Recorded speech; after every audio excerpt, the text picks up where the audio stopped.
Hey folks, how's it going? Aaron here. I'm excited to talk today about soprano ukuleles. I'm finally ready to take some orders for those.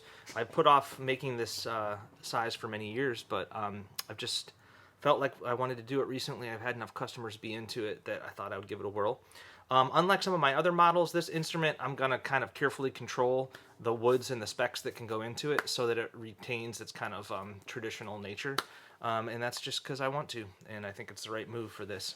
So I was inspired by a couple of my older instruments. Of course, my little Line and Healy Koa Soprano, which I based the body shape off of.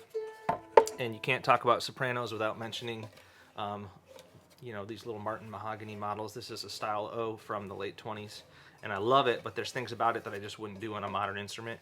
And of course, I love the old Hawaiian instruments, so I wanted to incorporate all those things I love from those while giving it modern playability, stuff like that. So to begin with, if you want an instrument from me that's a soprano, it can be one of three woods. It can be all myrtle, all mahogany, or all koa.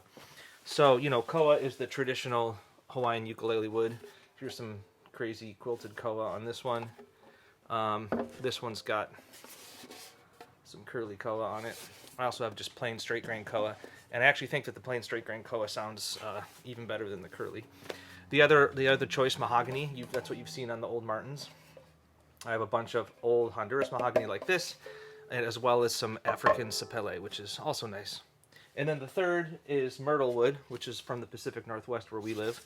This is kind of an example of some beautiful curly asymmetrical myrtle that I have. I've got, in myrtle, it goes from this kind of tan all the way down to dark green with all kinds of browns and reds in it. It's beautiful wood.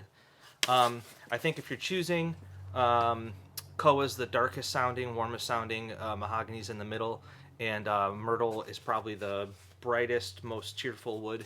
I think myrtle really sings. It's local to me. So yeah, you can pick one of those three woods for the top, back, and sides.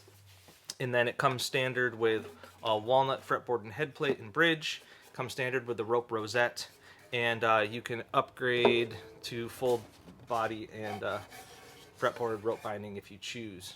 And of course, we can add a pickup. You can do a flat fretboard if you want. I'm doing 12 frets to the body, 13.5-inch scale. And I'm using mainly fir and walnut, or mahogany and walnut for the necks. So yeah, head on over to the website, to the models page. This one will be under special models, and I think you'll really like it. I've been having fun with these.